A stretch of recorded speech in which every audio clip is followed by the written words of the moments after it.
This isn't just another 30-minute commercial.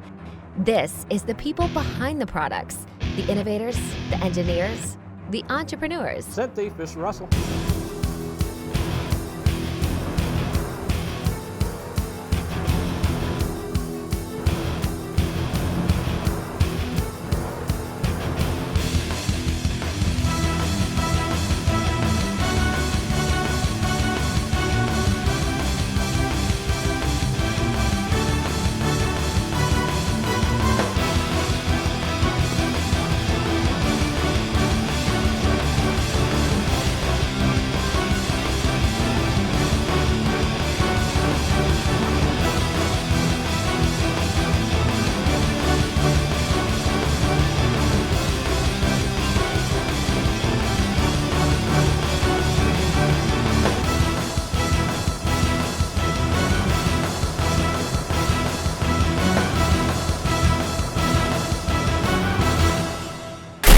This is DeerTech TV.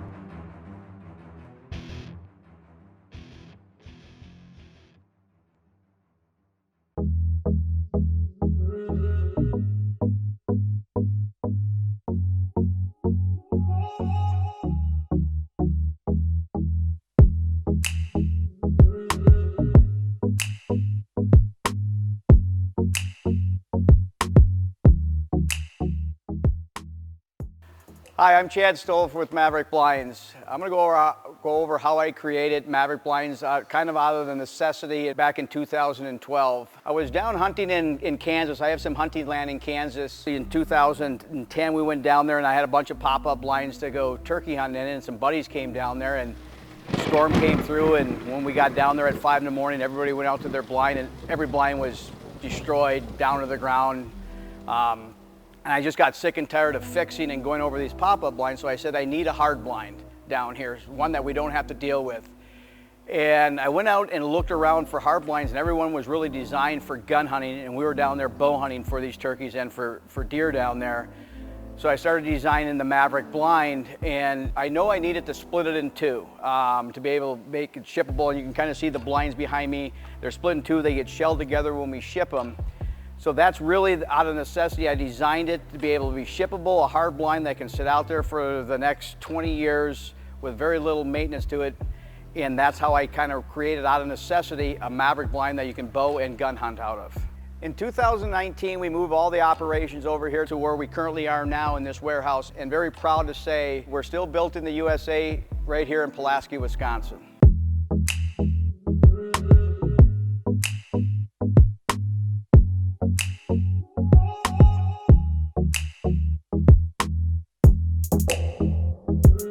We received the Maverick blinds in from our supplier in Minnesota. They're shelled together when they come in on a pallet, and they come in as blanks. Nothing's cut out of them yet.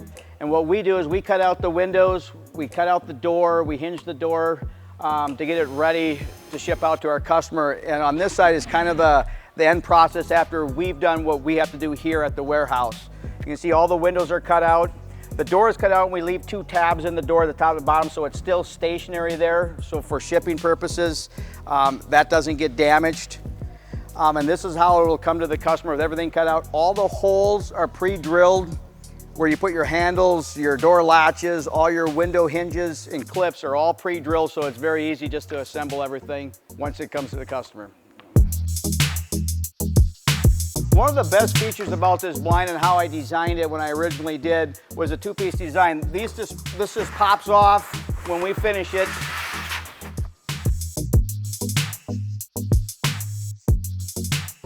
Gets shelled together as two pieces and set on a pallet. So this easily can go in the back of any truck, any trailer. It'll fit back in any of them to be able to transport out to your property. DeerTech TV is brought to you by Scent Thief, Steal the Hunt. Record Rack, Serious Nutrition. Browning Trail Cameras, the best there is. Maverick Blinds, a lifetime of hunting. Tinks, America's #1 buck lure. And by Sportsman's Guide Buyers Club. Outfit your passion and save at www.sportsmansguide.com.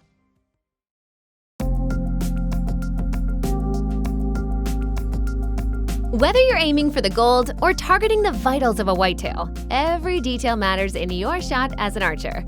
Archery is an art of mechanics, so building habits with the proper techniques and form is the only way to ensure you'll be hitting your mark each time you release. That's why elite archery representative Trent Kleberger is here to give us some useful shooting tips to keep in mind for your next hunt. Trent, let's give viewers some shooting tips. How do I become a better archer? Probably two of the main features you can do is your grip and then how you manipulate the trigger on your release is probably two of the biggest pieces of advice I'd give most archers. Well, show us the proper grip. So on your hand here, you want your wrist to be in a position to where you're going more up and down versus left and right. So, you know, most people when they grab a bow, they grab like a can of pop, you know, and their wrist is going like this. So anything they're doing with their bow when they grab it is putting torque into the side of that bow, especially, you know, today's bows are, you know, 80, 90% let off, that it takes nothing when there's no weight out there to get that bow to move. So if they get their wrist so the bow's is pushing, you want to divide your hand in half at your lifeline here and have it all pushing on the thumb side of that, so it's just going to push against you versus you trying to manipulate the bow. And now anything that happens, everything's going up and down, not left and right. This will also cure a lot of people that have ever hit their arm, because now you're taking your arm from this position and moving it out, so you're getting all that clearance for your arm as well. So that's one really, really key feature. And if I can just grab this bow here, when they get their hand in there like this, I don't know if you can see that or not, but your hand's actually gonna sit out like that. So if you can feel the bow with your pinky finger, you got your hand too far over here this way. It needs to be out just a little bit, so. Well, and then you mentioned the release. Right, so take a wrist strap style release here. A lot of people just try to use the tip of their finger with this, you know, they'll get back there and they're just trying to do it with just the tip of their finger, where if they get in here into that first and second knuckle and keep their trigger setting just a little bit heavier so they can get their finger on it and get a good feel of it, the movement that it's going to take you to go off is much less, and your subconscious brain won't affect it as much as it will with the tip of your finger. Eliminates a little bit of trigger pattern. Right. So on the thumb button release, it's kind of the same deal. You want to set that a little bit deeper into the palm of your hand here versus being out on the tip of your thumb. And what that'll do is it'll help you pull through that shot like you're almost making a fist to get the shot to break. And that is two great tips to help shoot your release a little bit better. Two really easy, simple things you can do to just change how you manipulate your release to get it to fire, and it'll really help your shooting a lot. I'm going to give the last tip, because I became a believer in shooting distance. Sure. Not so much because I wanted to kill an animal at 70 or 80 or 90 yards. Right. But man, when that animal's 40 yards are in, I mean, that's money. I mean, I know I'm going to hit, you know, just a small little spot. And I have so much more confidence back when I was younger, you know, and I only practiced out to 40 yards. Man, I thought when it was 40 yards, it was a long ways away. And that mentally now, that's no longer the case. And even back then, you know, I mean, when you were shooting at 40 yards and thinking that, and then you went to 20 yards, it was the same mental process. So yes. You're just increasing that as you go further and further out. Not that you need to take that shot hunting, but it makes them closer shots a lot better. Makes it so much easier. I think it just overall improves your overall form. You bet, you bet. There you have it. You know, check out Elite's full line of products and use these tips to make yourself a better bow hunter.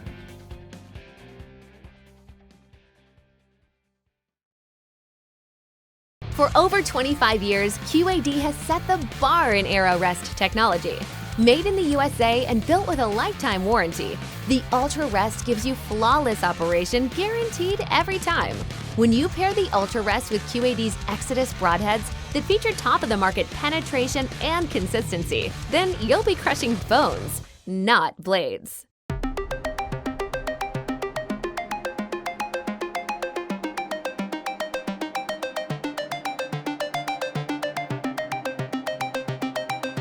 Let's face it, guys, when you go to the store and you're picking out a cell camera, it's almost overwhelming. I mean, they got shelf space as big as the wall behind me with all different cell cameras. How do you pick one out?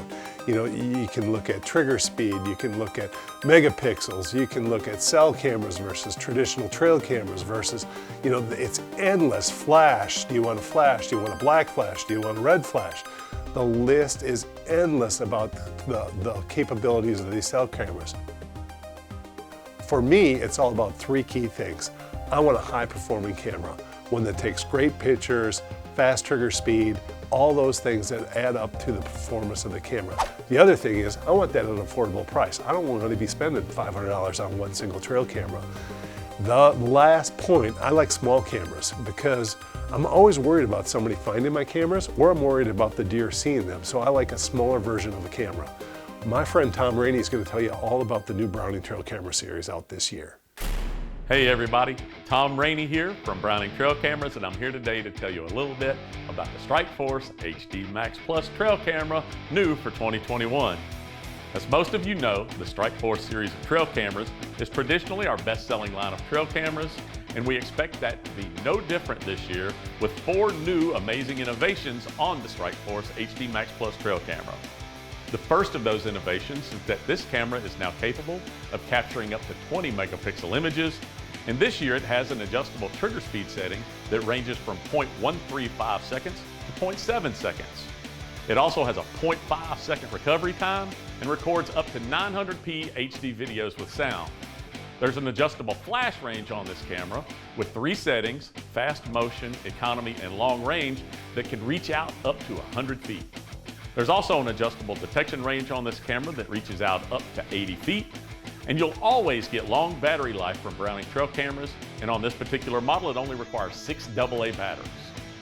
Something else that's new for this year is the battery meter functions with not just alkaline batteries, but rechargeable or lithium batteries as well. In addition to all of those things, you'll get the traditional features that you've come to know and love with all of your Browning Trail Cameras. Whether it be multi-shot images, rapid-fire images, the IllumiSmart technology, or the innovative Time-Lapse Plus camera mode, you'll appreciate all the performance you'll get out of this Browning Trail Camera this year. And once again, that is the Browning Trail Camera Strikeforce HD Max Plus Trail Camera, new for 2021.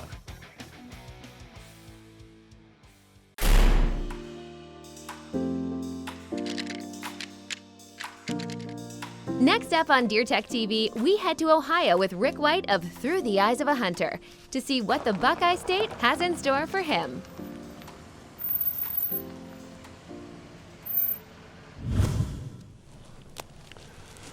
Well, good morning. It's our first morning in a tree here in Ohio, and I think it's November 11th, I believe, and the rut is really just starting to kick into full gear.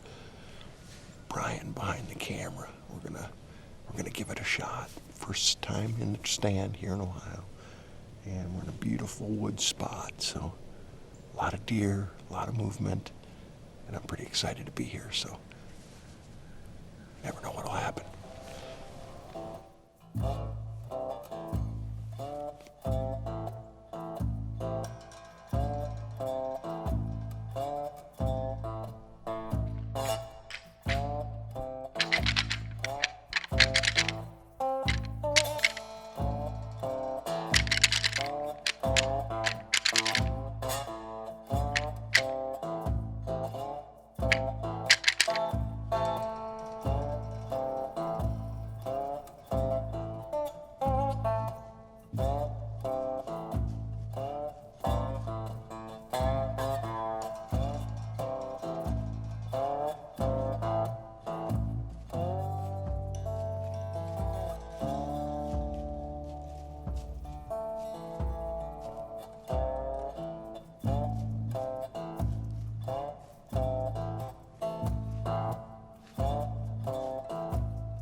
After the break, Rick decides it's time for a change in scenery. Will changing stand locations do the trick? Stick around. DeerTech TV is brought to you by Browning Firearms, the best there is. Whitetail Institute, research equals results. Outdoor Edges game processing sets to do it yourself and save. Elite Archery, the world's most shootable bow. ScentLock, proven deadly. And by Quiet Cat, the most capable hunting e-bike on the planet, where the road ends, the adventure begins.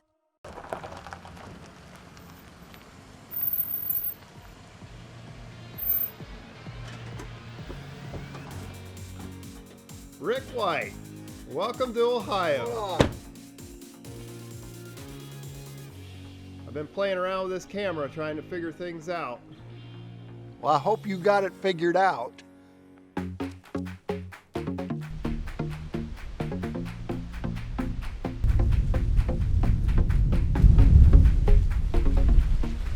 Well, good afternoon, and a windy afternoon it is. We just got in the stand. I didn't even have my bow pulled up, and Brian says there's a buck on the road right behind me, 15 yards, comes walking right in. Couldn't believe it. We're hunting a new spot this afternoon. Yeah. Grunt, where? Over there, right. Buck right there, right there, right there. Looks like a good buck. Oh, yeah.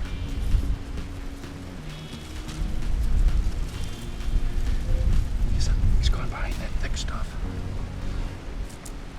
I can hear him grunt. You see him? Yeah. Where is he? Right over there. I got my signals. I got him. This way.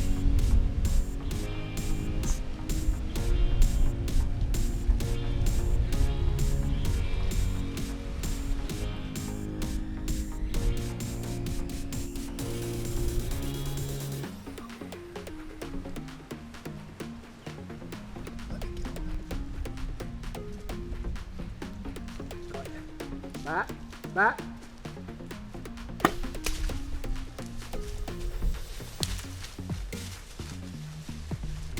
Got him, buddy. Oh, he's a big one. I cannot believe this.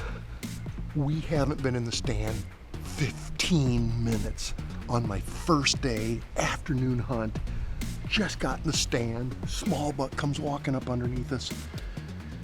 Didn't even have my bow pulled up. Pull my bow up, get everything ready. Just getting ready to do an opener. And Brian says, I hear buck grunt. I'm looking around. I see this buck right here, cruising up through this thicket. Walks right out, gives me a 25-yard shot. And we got us a beautiful Ohio buck on my first day. What a great feeling this is right now. Thank you, buddy. Good going. I cannot wait to get down and put my hands on him. He's right there. He's going nowhere.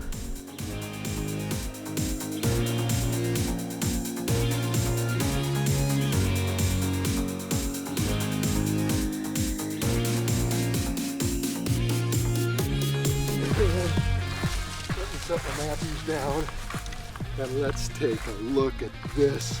He is an absolute stud. Look at that. Look at the mass. Look at the beam length. 1, 2, 3, 4, 5, 6. Split brows. 7, 8, 9, 10, 11, 12. Scoreable points. What an absolute beauty. I don't even know what to say. Hunting the rut like we were today. Bucks are running, grunting, fighting, chasing does. What an exciting time of the year to be in the deer woods. And here's the outcome. Special thanks again to Brian. We've hunted together for years. And if it wasn't for that, I wouldn't be here right now. And on top of everything else, he's behind the camera. I've said that before, but he's enjoying this with me right now, just like I am. What an absolute beautiful deer. Once again, on my first day here in Ohio, first afternoon, it does not get any better than this right here. Thanks for coming along.